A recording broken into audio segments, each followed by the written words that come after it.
Sir, ರಾಷ್ಟ್ರಪತಿಗಳಿಗೆ 18,656 ಪುಟಗಳ ವರದಿಯನ್ನು ಸಲ್ಲಿಕೆ ಮಾಡಿದ್ದಾರೆ ಸರ್ ನರೇಂದ್ರ ಮೋದಿ ಅವರ ಒಂದು ಸಚಿವ ಸಂಪುಟದವರು.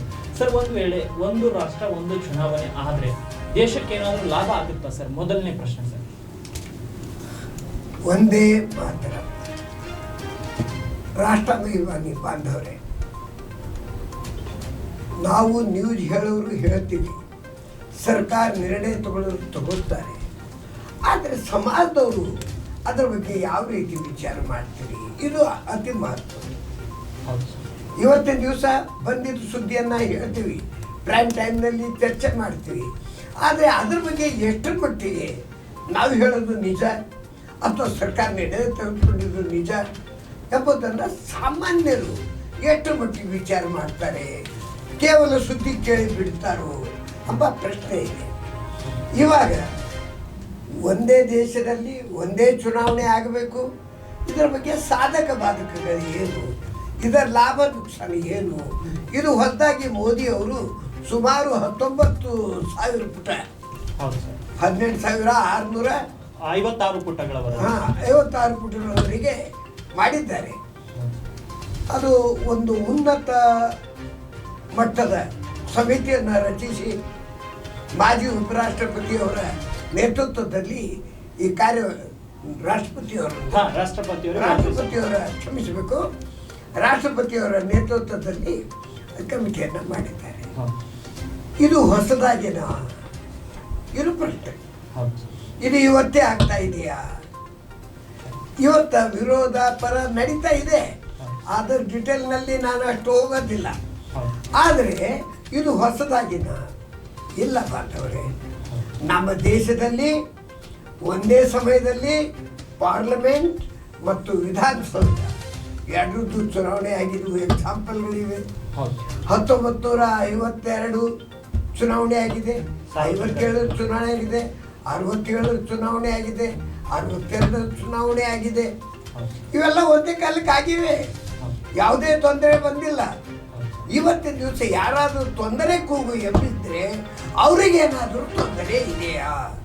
ಇದನ್ನು ರಾಜಕೀಯ ಜನರು ಹೇಳೋದಿಲ್ಲ, ಸಮಾಜ ವಿಚಾರ ಮಾಡ್ತಾರೆ. ಸಮಾಜದ ಎಷ್ಟು ಕೆಲಸ ಹಾಳಾಗ್ತಾ ಇದೆ. 4 ತಿಂಗಳಾದ ಕೂಡಲೇ ಒಂದು ಯಾವುದೋ ಚುನಾವಣೆ ಬರ್ತದೆ, ಅದರಲ್ಲಿ ಮತ್ತೆ ಪುನಃ ಅಧಿಕಾರಿಗಳು ಇಲ್ರಿ ಚುನಾವಣೆ ಇದೆ, ಈಗ ನಮಗೆ ಇದು ಕೆಲಸ ಮಾಡ್ಲಿಕ್ಕೆ ಆಗಿದ್ದಿಲ್ಲ, ನಾವು ಯಾವುದೇ ರೀತಿ ನಿರ್ಣಯ ತಗೊಳ್ಳೋದಿಲ್ಲ, ಈ ರೀತಿಯಿಂದ 2-3 ತಿಂಗಳು ಹಾಕ್ತಾರೆ. ಅಂದರೆ ಜನರಿಗೂ ತೊಂದರೆ. ಅದಲ್ಲದೆ ಚುನಾವಣೆ ಕಾಲಕ್ಕೆ ನಮ್ಮ ದೇಶದ ಗಡಿಯನ್ನು ರಕ್ಷಣೆ ಮಾಡ್ತಕ್ಕಂಥ ಗೌರವಾನ್ವಿತ ಸೈನಿಕರು ಈ ಕೆಲಸದಲ್ಲಿ ಬರಬೇಕಾಗಿದೆ. ಅಂದರೆ ಎಷ್ಟು ಹಣದ ವ್ಯಯ, ಸಮಯದ ವ್ಯಯ ಮತ್ತು ಲಾಭ ಏನೂ ಇಲ್ಲ, ಖರ್ಚು ಹೆಚ್ಚು. ಇಂತಹ ರೀತಿಯ ಕಾರ್ಯಕ್ರಮಗಳೇನು ನಡೀತವೆ, ಇದೇನು ಹೊಸದಾಗಲ್ಲ. ನಮ್ಮ ದೇಶದಲ್ಲಿ ಮೊದಲು ಇದು ಪ್ರಚಲಿತದಲ್ಲಿ ಇತ್ತು. ಮುಂದೆ ಆಯಾರಾಮ್ ಗಯಾರಾಮ್ಗಳು ಹೆಚ್ಚಾಗಿದ್ದ ಕಾರಣ ಚುನಾವಣೆಗಳು ಹೆಚ್ಚಾಗ್ತಾ ಹೋದು, ರಾಜಕೀಯ ಉಲಟ್ ಪಲಟ್ಗಳು ಆದವು, ರಾಷ್ಟ್ರಪತಿ ಶಾಸನಗಳು ಬಂದವು. ಇದರಿಂದಾಗಿ ಅನೇಕ ತೊಂದರೆಗಳಾಗಿ ಮತ್ತೆ ಪುನಃ ಬೇರೆ ಬೇರೆ ಚುನಾವಣೆ ಆಗಿ ಈಗ ಪ್ರತಿ ತಿಂಗಳ ಎಲ್ಲಾದರೂ ಒಂದು ದೇಶದಲ್ಲಿ ಚುನಾವಣೆ ಇದ್ದೇ ಇರ್ತದೆ. ಆ ಪರಿಸ್ಥಿತಿ ಬಂದಿದೆ. ಇದನ್ನು ಹೋಗ್ಲಾಡಿಸಬೇಕಾದರೆ ಪಕ್ಷ, ಜಾತಿ, ರಾಷ್ಟ್ರ, ಈ ದೇಶ, ಪ್ರದೇಶ ಇದೆಲ್ಲನೂ ಮತ್ತು ಭಾರತ ತಾಯಿ ಒಂದು, ಭಾರತ ಮಾತೆ ಒಬ್ಬಳು, ಇಲ್ಲಿರೋರೆಲ್ಲರೂ ನಾವು ಒಂದು ಚುನಾವಣೆ ಆಗಬೇಕು. ಒಂದೇ ಸಲ ಮುಗಿತಂದರೆ 5 ವರ್ಷ ಸರಿಯಾಗಿ ನಾವು ಸೇವೆ ಮಾಡಲಿಕ್ಕೆ ಆಸ್ಪದ ಸಿಗಬೇಕು ಎಂಬ ವಿಚಾರವನ್ನು ನಾವು ಮಾಡಬೇಕಾಗಿದೆ ಸರ್. ಅದೇ ರೀತಿ ಈ ಚುನಾವಣೆ ಏಕಕಾಲಕ್ಕೆ ನಡೆದ್ರೆ ಸರ್ ಮತದಾನದ ಪ್ರತಿಶತ ಕೂಡ ಏರಿಕೆ ಆಗುತ್ತೆ ಸರ್. ಯಾಕಂದ್ರೆ ಬೆಂಗಳೂರಿನಲ್ಲಿ ಕೆಲಸ ಮಾಡ್ತಾರೆ, ಮುಂಬೈನಲ್ಲಿ ಕೆಲಸ ಮಾಡುವಂಥ ವೋಟರ್ಸು ತಮ್ಮ ಗ್ರಾಮಗಳಿಗೆ ಬಂದು ವೋಟ್ ಹಾಕಬೇಕಾದ್ರೆ ಪ್ರತಿಯೊಂದು ಚುನಾವಣೆಗೆ ಬರೋಕ್ಕಾಗಲ್ಲ ಸರ್.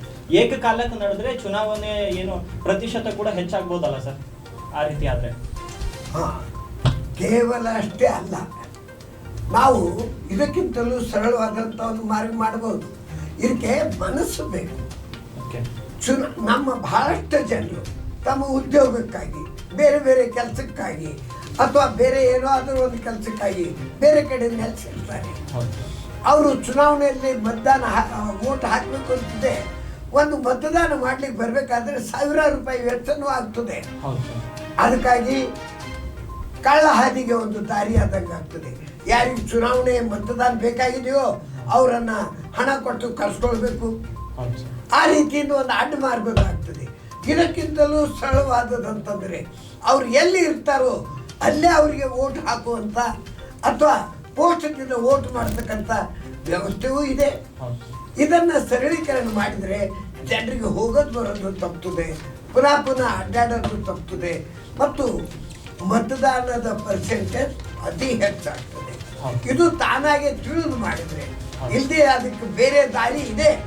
ಪ್ರತಿಶತ ಹೆಚ್ಚಾಗಬೇಕಾದ್ರೆ ಅದನ್ನು ಈ ಸಮಯದಲ್ಲಿ ನಾನು ಚರ್ಚೆ ಮಾಡೋದಿಲ್ಲ. ಅದರ ಸಲುವಾಗಿ ಒಂದು ಬೇರೆ ಸಮಯ ತಗೊಂಡು ತಮ್ಮ ಎದುರಿಗೆ ಬರುತ್ತೇನೆ. ಸರ್, ಇವಾಗ ಏಕಕಾಲಕ್ಕೆ ಚುನಾವಣೆ ನಡೆಸಿದ್ರೆ ಏನು ಮತಯಂತ್ರಗಳಿರುತ್ತಲ್ಲ ಸರ್, ಅದರ ಬೇಡಿಕೆ ಕೂಡ ಹೆಚ್ಚಾಗುತ್ತೆ. ಯಾಕಂದ್ರೆ ಏಕಕಾಲಕ್ಕೆ ಇಡೀ ಭಾರತದಂತೆ ಇವಾಗ ಸರಿಸುಮಾರು 90 ಕೋಟಿ ಮತದಾರ ಇದ್ದಾರೆ ಸರ್. ಏಕಕಾಲಕ್ಕೆ ನಿಯಂತ್ರಣ ಮಾಡುವುದು ಸಾಧ್ಯ ಆಗುತ್ತಾ ಅಂತ ಸರ್? ನೋಡಿ, ಎಷ್ಟು ಸರಳವಾಗಿ ಇದು ಇದೆ. ಅದು ದೊಡ್ಡ ಪ್ರಶ್ನೆ ಅಂತ ಕಾಣುತ್ತದೆ. ನೋಡಿ, ಒಂದೇ ಸಲ ಮತಪೇಟಿಗಳಾಗಲಿ ಅಥವಾ ಮಷಿನ್ಗಳಾಗಲಿ ಪ್ರತಿನಿತ್ಯ ತಯಾರು ಮಾಡೋದು ಬೇಕಾಗಿಲ್ಲ. ಒಂದು ಸಲ ಮಾಡಿದ್ರೆ ಅದು ಎಷ್ಟೋ ಸಲ ಕೆಲಸಕ್ಕೆ ಬರ್ತದೆ. ಅದಕ್ಕಾಗಿ ಒಂದೇ ಸಲ ವೆಚ್ಚ ಮಾಡೋಕ್ಕಿಂತಲೂ ಸಾವಿರಾರು ಸಲ ಅದೇ ವೆಚ್ಚ ಮಾಡ್ತೀವಿ. ಅದರಿಂದ ಆ ಖರ್ಚು ಒಂದೇ ಸಲ ಮಾಡಿದ್ರೆ ಅದು ಹೆಚ್ಚು ಖರ್ಚಂತ ಆಗೋದಿಲ್ಲ. ಅದು ಉಳಿತಾಯ ಆಗ್ತದೆ ವಿನ ಅದು ದೇಶಕ್ಕೇನು ಹಾನಿನೂ ಅಲ್ಲ, ದೇಶಕ್ಕೇನು ಭಾರನೂ ಆಗೋದಿಲ್ಲ. ಓಕೆ ಸರ್, ಇವಾಗ ಇದು ಒಂದು ವೇಳೆ ಏಕಕಾಲಕ್ಕೆ ಚುನಾವಣೆ ನಡೆದ್ರೆ ಲಾಭಗಳು ಹೇಳಿದ್ರಿ ಸರ್, ನಷ್ಟಗಳ ಬಗ್ಗೆ ಕೂಡ ಮಾತನಾಡೋದಾದ್ರೆ ಏನೆಲ್ಲ ಅನಾನುಕೂಲತೆ ಆಗ್ಬೋದು ಸರ್ ದೇಶದಲ್ಲಿ ಏಕಕಾಲಕ್ಕೆ ಚುನಾವಣೆ ನಡೆದ್ರೆ ಅಂತ? ಯಾವ ಕಾಲಕ್ಕೆ ಏಕಕಾಲಕ್ಕೆ ಚುನಾವಣೆ ನಡೆದ್ರೆ ಏನಾದರೂ ಅನಾನುಕೂಲನೂ ಇರುತ್ತಾ ಅಂತ? ಅನಾನುಕೂಲ ಇಲ್ಲಿ ಒಂದು ಅನುಕೂಲ ಇರ್ತದೋ ಅದರ ಬೆನ್ನಿಗೆ ಅನಾನುಕೂಲವೂ ಇರ್ತದೆ. ಯಾವುದು ಹೆಚ್ಚು ಎಂಬುದನ್ನು ನಾವು ನೋಡಬೇಕು. ಅನುಕೂಲ ಹೆಚ್ಚಿದೆಯೋ ಅನಾನುಕೂಲ ಹೆಚ್ಚಿದೆಯೋ ಒಂದು ಪ್ರಶ್ನೆ ಬರ್ತದೆ. ನಮ್ಮ ದೇಶ ಪ್ರಜಾಪ್ರಭುತ್ವ ದೇಶ, ಅನೇಕ ರಾಜ್ಯಗಳಿಂದ ಕೂಡಿದಂಥ ದೇಶ, ಸಂಯುಕ್ತ ಕೇಂದ್ರದಲ್ಲಿ ಒಂದು ಗೂಡ್ಕೊಂಡು ಇಬ್ಬರು ಕೂಡಿ ಕೆಲಸ ಮಾಡ್ತಕ್ಕಂಥ ದೇಶ. ಇದನ್ನು ಈಗ ಮಾಡಬೇಕಾದ್ರೆ ಎಷ್ಟೋ ಕಡೆ ಚುನಾವಣೆ ಆಗಿದ್ದಿರ್ತದೆ, ಎಷ್ಟೋ ಕಡೆ ಮಂತ್ರಿಮಂಡಲಗಳು ಇರ್ತವೆ. ಅವರು ಮಂತ್ರಿಮಂಡಲ ಟೈಮ್ ಚುನಾವಣೆ ಆಗಿ ಒಂದು 4 ತಿಂಗಳು 6 ತಿಂಗಳೇ ಆಗಿದ್ದಿರ್ತದೆ. ಅವರು ಆಮೇಲೆ ಅಲ್ಲಿಂದ ಕ್ಯಾನ್ಸಲ್ ಮಾಡಿ ಮತ್ತೆ ಪುನಃ ಚುನಾವಣೆಗೆ ಬರಬೇಕಾಗ್ತದೆ. ಕೆಲವರು ಮುಗಿತಾಯ ಬಂದಿರ್ತದೆ, ಅದನ್ನು ಅವರು ಮಾಡಬೇಕಾಗ್ತದೆ. ಅಂದರೆ ಕೆಲವು ಅನುಕೂಲ ಆಗ್ತದೆ, ಕೆಲವು ಅನಾನುಕೂಲ ಇರ್ತದೆ. ಆದರೆ ಅದಕ್ಕೆ ಅನಾನುಕೂಲ ಅನ್ನೋದಿಲ್ಲ. ರಾಷ್ಟ್ರದ ಅಭಿವೃದ್ಧಿ ದೃಷ್ಟಿಯಿಂದ ಅದು ಅನಾನುಕೂಲ ಅಲ್ಲ. ಎಷ್ಟು ಸಲ ಪಾರ್ಟಿ ಬದಲಾಯಿಸಿ ಚುನಾವಣೆಗೆ ಹೋಗ್ತಾರೆ, ಅದು ಅನಾನುಕೂಲ ಆಗೋದಿಲ್ವಾ? ಚುನಾವಣೆ ಒಂದು ಕಾಲಕ್ಕೆ ಮಾಡಿದಾಗ ಅನಾನುಕೂಲ ಆಗ್ತದೆ ಅಂತ ಹೇಳ್ತೀವಿ. ಆದರೆ ನೀವು ಪಾರ್ಟಿ ಒಡಕೆ ಮಾಡಿಕೊಂಡು ಒಂದು ಪಕ್ಷದವ್ರು ಮತ್ತೊಂದು ಪಕ್ಷಕ್ಕೆ ಹೋಗಿ ಅಲ್ಲಿ ಸರ್ಕಾರ ಕೆಡವಿ ಚುನಾವಣೆಗೆ ಹೋಗ್ತೀವಿ, ಅದು ಖರ್ಚಾಗೋದಿಲ್ವಾ? ಆದರೆ ಆ ರೀತಿಯಿಂದ ಲೆಕ್ಕ ಹಾಕ್ಲಿಕ್ಕಾಗೋದಿಲ್ಲ. ರಾಷ್ಟ್ರದ ಉದ್ದೇಶ ಇದ್ದಾಗ ಈ ರೀತಿಯಿಂದ ಬದಲಾವಣೆ ಆಗಬೇಕಾಗ್ತದೆ. ಆಮೇಲೆ ಮತ್ತೊಂದು ಏನು ಹೊಸದಾಗಿ ಬಂದಂಥಲ್ಲಿ ಏನು ರಾಷ್ಟ್ರಪತಿ ಶಾಸನ ಮಾಡಬೇಕು ಅಥವಾ ಯಾವ ರೀತಿ ಚುನಾವಣೆ ಮಾಡಬೇಕು ಇಂಥವೆಲ್ಲ ಮಾಡಬೇಕಾಗ್ತದೆ. ಅಷ್ಟೇ ಅಲ್ಲ, ಇದು ಒಂದು ಸಲ ಮಾಡಬೇಕಾದ್ರೆ ನಮ್ಮ ಸಂವಿಧಾನದಲ್ಲಿ ಅನೇಕ ತಿದ್ದುಪಡಿಗಳು ತರಬೇಕಾಗ್ತದೆ. ಸುಮಾರು 18-20 ಬದಲಾವಣೆಗಳನ್ನು ನಾವು ತರಬೇಕಾಗ್ತದೆ. ಆ ಬದಲಾವಣೆ ತರಬೇಕಾದ್ರೆ ಲೋಕಸಭೆಯಲ್ಲಿ ರಾಜ್ಯಸಭೆಯಲ್ಲಿ ನಮಗೆ ಬಲ ಬೇಕಾಗ್ತದೆ. ಅದು ಗೆದ್ದಿಲ್ಲ ಅಂದರೆ ಮತ್ತೆ ಪುನಃ ಅದು ಬರಲಿಕ್ಕಾಗೋದಿಲ್ಲ. ಆದರೆ ಒಂದು ಮಾತು ನೆನ್ಪಿಡಬೇಕು, ನಾವು ವಿರೋಧಿ ಪಕ್ಷದವರು ವಿರೋಧಕ್ಕಾಗಿ ವಿರೋಧ ಮಾಡಬಾರ್ದು. ಪ್ರಗತಿಗಾಗಿ ಏನಾದರೂ ಕುಂಠಿತ ಆಗ್ತಾ ಇದ್ರೆ ವಿರೋಧ ಮಾಡಿರಿ. ಯಾವುದು ಪ್ರಗತಿ ಆಗ್ತಾ ಇರ್ತದೋ ಅದನ್ನು ವಿರೋಧ ಪಕ್ಷದ ನಾಯಕರಿದ್ದೀವಿ ಅಂತ ಹೇಳ್ಕೊಂಡು ವಿರೋಧ ಮಾಡೋದು ಸರಿಯಾಗಲ್ಲ. ನಾನು ಪತ್ರಿಕೆಯಲ್ಲಿ ನೋಡಿದೆ, ಆಮೇಲೆ ಟಿವಿಗಳನ್ನು ನೋಡ್ತಾ ಇದ್ದೀನಿ.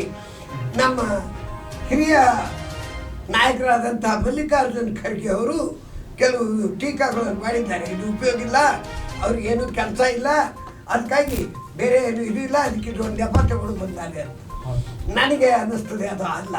ಯಾಕಂದರೆ ಮಲ್ಲಿಕಾರ್ಜುನ್ ಖರ್ಗೆ ಅವರು ಹಿರಿಯರು, ರಾಜಕೀಯ ಮುರಬ್ಬಿ, ಪಳಗಿದವರು ರಾಜಕೀಯ ಅಖಾಡದಲ್ಲಿ.